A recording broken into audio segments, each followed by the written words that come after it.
Welcome to the Mind Body Couple podcast. I'm Tanner Murtaugh. And I'm Ann Hampson. This podcast is dedicated to helping you unlearn chronic pain and symptoms. If you need support with your healing, you can book in for a consultation with one of our therapists at painpsychotherapy.ca. Or purchase our online course at embodycommunity.com to access in-depth education, somatic practices, recovery tools, and an interactive community focused on healing. Links in the description of each episode.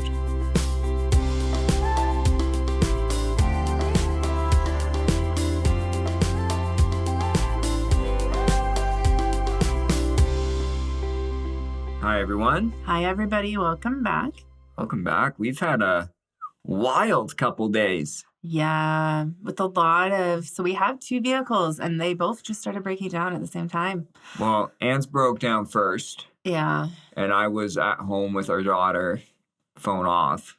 Oh, yeah, phone off. So, I'm calling him, and I'm like stranded in some parking lot with my son after we go to Kumon.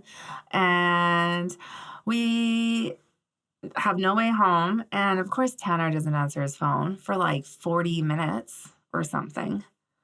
35. It was a long time. It was frustrating. I came to your rescue. I guess. And then this morning, as Ann was dropping off our children. In Tanner's car.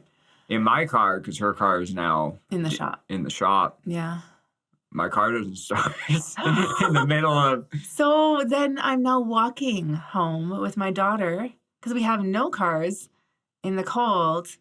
Luckily, a kind friend noticed and offered to boost our car. And then when I got back, the car was working again. We realized Tanner has some weird anti-theft situation with his car that none of us knew about, and Tanner failed to tell me about, which is what was going on there. Wow, I'm really getting blamed for It's a bit of frustrating time. It's been, high alert time for me. It's a little high alert. This actually ties into our topic. It was stressful. It's been stressful. It's been a lot of things not working. And if you guys are like us, you depend on things working to function through your day. Hopefully by next week, we have 2 working vehicles. After we lose a lot of money. To fixing our vehicles, yes. Yeah. Yeah. Sorry, I thought there was something else we were referencing. No, we're losing money now? What's happening? We just... Oh, yeah. By the way, Tanner. Yeah. Anyways, it felt good to, share that. Yeah. Thank you for listening. You vented to our listeners. Yeah, thank you. Hopefully they're still listening as we dive into the topic. They're probably like, oh, see you later. All right. Yeah. So this is part 2. Yes. Of our 2-part episode. How do I know if my pain or symptoms are neuroplastic? Yeah, and we hope part 1 was useful. And if you're kind of following along, that you were able to kind of gather some evidence in part 1 and see some things about how your symptoms behave. Yes. So just again, because I know some people are new to this idea of neuroplastic pain or symptoms. What we mean by this is that your chronic pain, your chronic symptoms, it's not being triggered due to damage in the body or disease in the body. It's occurring because our brain and nervous system is stuck in a heightened state of danger or survival. Mm-hmm. And so, again, neuroplastic pain and symptoms, very real. I want to be clear with people because I know many people have seen practitioners or doctors and feel like, they were told their symptoms weren't real. Neuroplastic pain and symptoms are very real. They're one of the most common type of chronic pain and symptoms. And so we're going to explore the rest of the criteria for neuroplastic pain and symptoms because, again, starting to increase our belief that this is what's taking place, and it helps us create safety, and it's part of the work. Mm-hmm. It's part of healing. And whether you're new at this healing work or you've been at it for a while and still debating, this is a really useful 2-part series for people. Yeah. So as we go through this, we want you to really take your time. Try to recall experiences in the past or distant past maybe, or more recent past to see if you relate to any of the criteria. But just a reminder, it's very common to not meet all of them. And that doesn't mean that if you don't meet all the criteria, that your symptoms are neuroplastic. So often we talk to people and really 2 or 3 of these really jump out for them. Yes. In our approach, we talk about how we kind of break the criteria down into 2 categories. So last episode, we covered category 1. It's not making physical sense. Mm-hmm. So if you haven't listened to that yet, after you listen to this episode, go back and listen to that one. For sure. In this episode, we're going to discuss the second category of criteria, which is sensitization factors. So really, to understand category 2, the sensitization factors, it's important to understand that difficult life experiences, events, major changes can cause the brain to function on high alert for an extended period of time. And this nervous system dysregulation can make our environment, relationships, emotions, and body feel more dangerous. It's in this unsafe, sensitized brain state that neuroplastic pain and symptoms are more likely to develop. Mm-hmm.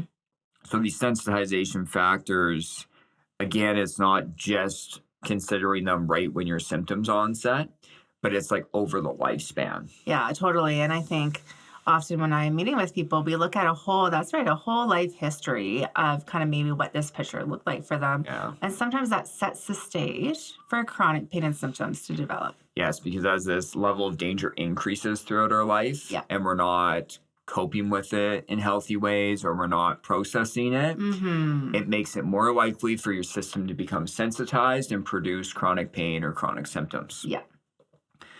So the first criteria, chronic nervous system states of fight, flight, freeze, or fawn. Okay, so explain what those mean first, Tanner. So really quick, we have lots of episodes in the past people can go into about chronic nervous system dysregulation. Mm-hmm. But fight would be more this like irritated, angry, frustrated feel. Mm-hmm. Flight, which is really common for a lot of people, is more like that anxious, nervous, panic. Freeze, also we call it shutdown, Yeah.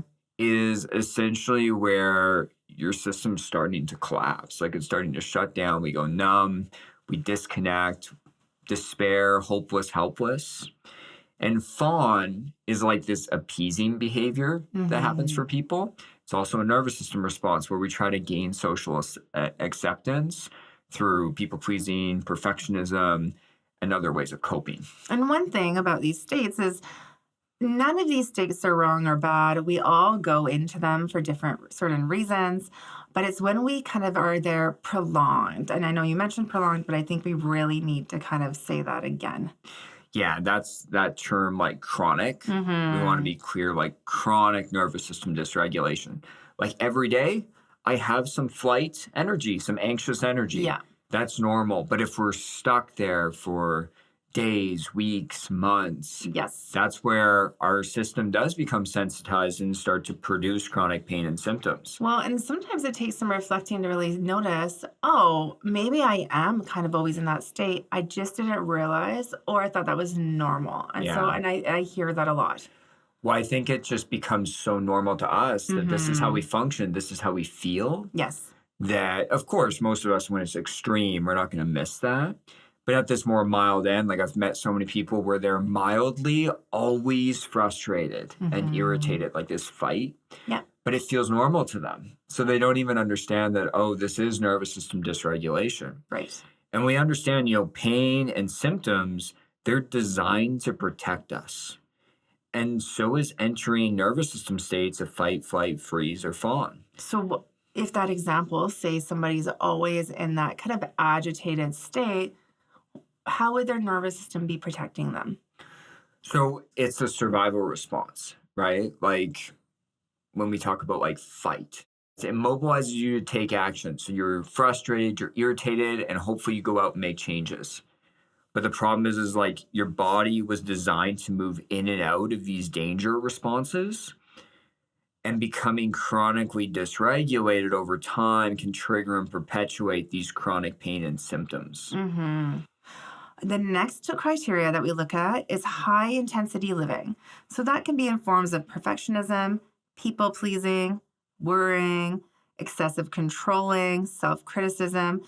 Again, we talk about these as coping mechanisms that we've kind of learned to operate in this way for a reason that served us, that needed to kind of protect us. But when it comes chronic or the way that we're always operating, that's when we can kind of get stuck in operating in this way that isn't helpful for us. Yeah.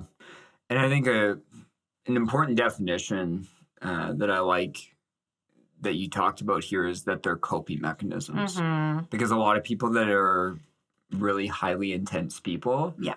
they view it as, oh, this is a personality trait. Yes. And as a result, it's like, that's not changeable. Mm. But we understand these develop because at some point they were useful.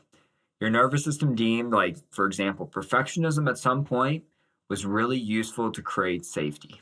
Mm-hmm. There's points when I was doing, and I'm a perfectionist myself, recovering. There was points when I was in school and I was struggling. I was getting a lot of pressure from, teachers to do better, and my perfectionism would snap in. Everyone was happy with me. It created safety. But then over a lifetime, it starts to become really excessive where we're kind of locked into this high intensity living. Well, yeah, when we think of like learning and habit forming and the way of being, that becomes kind of the natural way of being. We keep operating that way. Pressure goes up, always constantly on high alert, like Tanner was talking about. Mm-hmm. And so we can kind of look at, okay, how does that keep me maybe in dysregulation? It can be hard to change. We learn to operate this way, and it really just becomes a way of being. Again, understanding that this maybe isn't helpful for us is the first kind of step. Yeah, that it's not helpful and that it's changeable. Yes. We can make changes to this. Yeah. And it makes sense why these are so related and a criteria for neuroplastic pain and symptoms, because as we've said in the last point, when we're chronically dysregulated, we're more likely to have the brain trigger pain or physical symptoms. Mm-hmm. And being in this high intense zone all the time is chronic nervous system dysregulation, a certain way it can present. Mm-hmm. Now, the next criteria is the opposite of high intensity living. Yes. This is low intensity living. What this can look like is disconnection, lack of movement, limited social interaction, lack of connection to nature. And these are also coping mechanisms that probably created safety for you at one point. For a lot of us, we can view the world as very dangerous. Mm-hmm. And so it's normal for us to collapse, shut down, and go into this low intensity zone. For a lot of people, I find with like chronic fatigue, fibromyalgia, pain, burnout, like this can really present this way. Yeah. And for a lot of people, they may have started with high intensity living, and then their symptoms came on and they moved to low intensity living to try and cope. And so, again, spending much of our lives in this frozen shutdown state, just like high intensity living makes you more likely to develop chronic pain or chronic symptoms. Mm-hmm. We weren't meant to be in this prolonged state of shutdown. Yeah. So it's a balance. I like to cover these back to back so people can assess, like, okay, where am I landing? Yeah, and that's a really good way to look at it. And again, just like if you relate to high intensity living or low intensity living, there is kind of hope of like, how do I create that balance a little bit that Tanner is talking about? The other one that we look for is a history of childhood adversity. So that might look like, for instance, some examples: abandonment or neglect, high conflict home, maybe like conflict in the parental relationships, family members with mental health concerns or abusing drugs, bullying, physical abuse, emotional abuse, sexual abuse, or accidents. These are just like a handful of examples. And so there's a lot of things that could go into this. The reason that we look for this is sometimes when we start learning that the world is unsafe, and I think you just mentioned that in last point, we get kicked into this kind of fight or flight way of coping, and that can kind of continue on throughout our lives. And so we learn maybe that we need to be in this like flight mode a little bit. Yeah. sometimes we operate in that way for a long, long time, and then chronic pain and symptoms come on later. So Yeah. it doesn't mean that everyone that's experienced childhood adversity develops chronic pain or symptoms, but it can just again set the stage for this to be more of a possibility. Yeah, and you said, they could get locked in fight or flight, but I also want to say, people could get locked in being just shut down Right. or numb. Yes. Um, but yeah, this pattern happens. Like when these Mm-hmm. overwhelming events happen to us as children, Mm-hmm. like we can stay chronically dysregulated from that point moving forward into adult years. And we're much more likely to develop chronic pain, chronic symptoms. And in my opinion, most of the time, this is neuroplastic in nature. Yeah. The one thing I want to say is you were giving some of these examples is it's not about the size of the event. So if you kind of relate to this, but you're like, I don't relate to anything on that list, and my event is different. Yeah. For example, I'm a very highly sensitive person, as Mm-hmm. Anne knows. Mm-hmm. So is our son. Mm-hmm. Yes. I have so many sensitive people in my home. Yeah, I know. I'm sorry. You're You're sensitive too, though. We're a sensitive not household. as sensitive as you. Yeah, you're not as sensitive as me. I'm definitely. I am the caretaker of the home, if any of you are wondering. You're holding down the fort. I am. So don't get mad at me about this car situation. Anyway, sorry. We'll go back to this. You're getting off track here. Okay. The point is that it's not the size of the event. So for myself, like there wasn't extreme necessarily childhood adversity. Like if someone looked at my childhood, I had loving parents. Like there wasn't these like extreme abuse or something taking place. Mm-hmm. But like my system is so sensitive that even things that were mild to moderate had this huge nervous system response. Right. And so it's all valid. That's what I want to be clear with people is sometimes people almost like invalidate that they didn't have childhood adversity because it wasn't this huge thing. Yes. But it doesn't matter on the size of the event.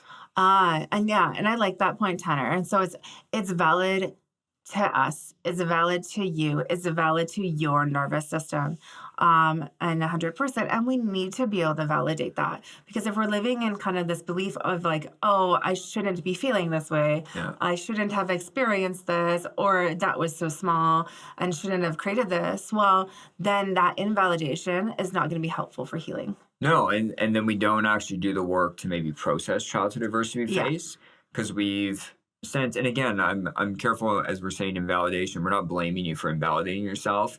Like a lot of times, like if we've been invalidated by caregivers or peers, like that pattern starts. So again, you're not to blame for that. But we are trying to say, starting to validate that maybe things were difficult at points in childhood, or you felt unsafe physically or emotionally at points. Because it is a criteria, you're much more likely to develop chronic pain, chronic symptoms. Well, and why would validating and like trying to shift towards more validating be helpful for healing? It's helpful because if we can start to validate, oh, we did deal with really hard things, it can help us actually start to work with that, to process trauma that we faced. I find when people have been taught to invalidate their own experience, they don't think there's anything to process or work through. Yeah. And they don't, and then a lot of people are left almost confused. Like, why am I so dysregulated as an adult? But they don't understand like all these unsafe feelings were happening as a child. Yeah. Now, this leads into the next criteria that we look for is trauma. So trauma in adulthood increases rates of chronic pain, chronic symptoms, even if the body is not damaged. Yeah. So an interesting research study showed that people that face childhood adversity or trauma in their adult years are 2.7 times more likely to have chronic widespread pain, chronic fatigue, IBS, or fibromyalgia. We've also seen other research studies show that there's higher rates of things like chronic dizziness or vestibular concerns, which was an interesting study that they did with veterans who have PTSDs compared to veterans who didn't have PTSD. So we know this has been taking place. These studies aren't brand new. We've known this for a long time. Right. I think most people would be agreeable to this. I think it's kind of not common knowledge, but more open knowledge of like that this can be connected a little bit.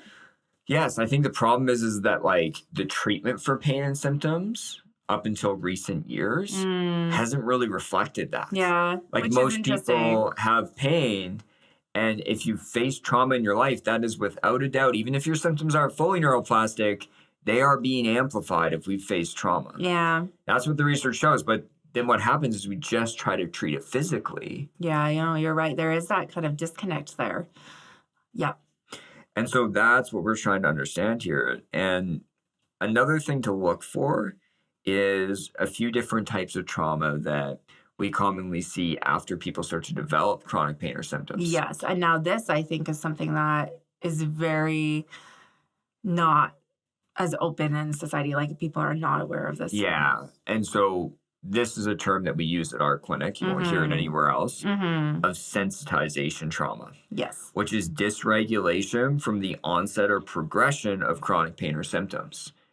We can have this fight, flight, freeze, fawn response to the onset or progression of our symptoms taking place. Mm-hmm. And this is something I think we commonly see when we talk to people of maybe almost a secondary, like trauma response going on, Yeah. even if they've had previous trauma, but now this is another trauma experience. It's another trauma experience that someone's experiencing. And each week in multiple sessions, I'm processing sensitization trauma Mm-hmm. because it keeps all this sense of danger around our pain or symptoms. Yes. And that's going to dial everything up and increase neuroplastic pain and symptoms. The other thing we look for, which we did an episode, I think pretty Mm-hmm. recently Yeah. on, is medical trauma. Dysregulation from medical procedures, experiences, treatments. Like when we have chronic pain and symptoms, we have a lot of interaction with the medical community. And again, some of the interactions with the medical community, it goes really smoothly for people. Mm-hmm. For other, they almost have this trauma response taking place, and that needs to be processed. So subsequently, like you could have had, childhood adversity or trauma in your past, Yeah. but when your symptoms come on, there can also be all these trauma events taking place. Mm-hmm. And it's, again, I like went back to this idea of validation. It's important to, again, recognize this and validate that and kind of show some kindness and compassion. And often we have to work with people on how do we approach this with kindness and compassion as well. Exactly. It's kind of the final criteria that we look at is pathological views of the body, which just means kind of the relationship to the body and the belief that something is wrong with the body, it's damaged or it's abnormal.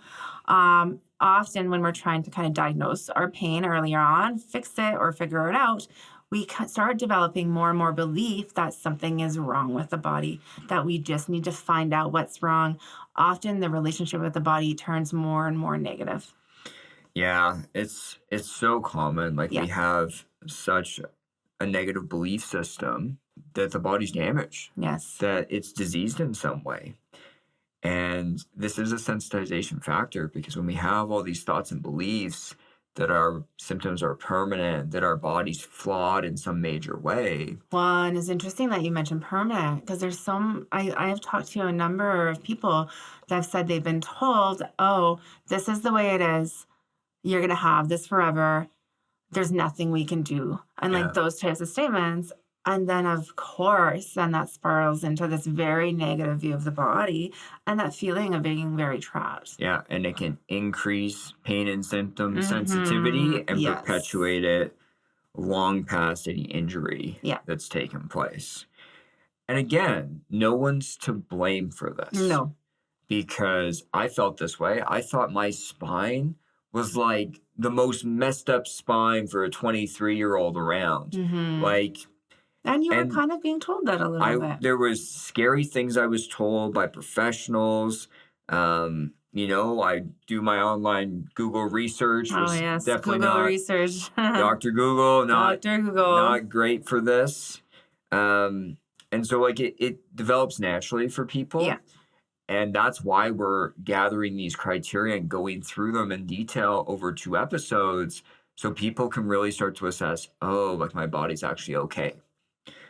So these are the sensitization factors. Mm-hmm. Category 2 of the criteria for neuroplastic pain and symptoms. Yeah.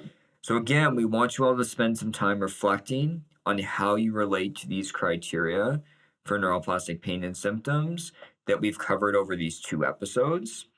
And again, we want to increase that belief that our symptoms are neuroplastic, as it's a vital early on step in starting to heal our chronic pain, chronic symptoms. I want to even make this ironclad here. If you skip this and you don't believe your symptoms are Mhm. neuroplastic, but then you continue with the rest of the work, it doesn't have a huge effect. Ah, And yeah. so, again, I'm not saying you need to fully believe it, No. because I know there's practitioners out there saying, like, you need to fully believe this or else. I didn't believe it fully until my symptoms were 80% gone. Mhm. So just be open Mhm. and start to go off these criteria, see how you relate, gather some of that evidence, and that belief will increase over time. Yes. And so I think I've mentioned this before about using this gathering as a tool a little bit.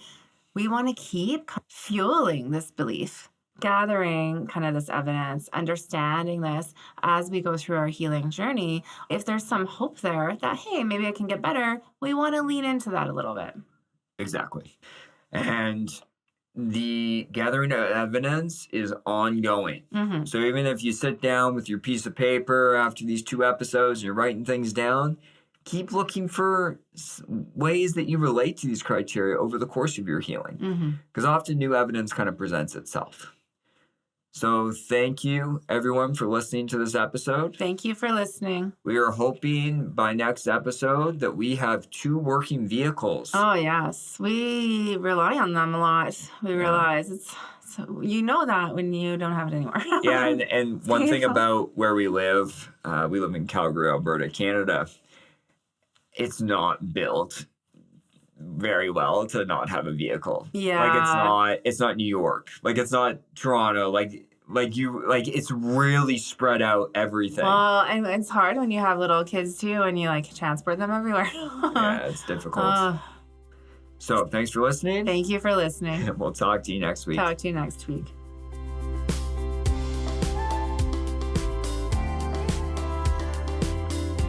Thanks for listening. For more free content, check out the links for our YouTube channel, Instagram, and Facebook accounts in the episode description. We wish you all healing.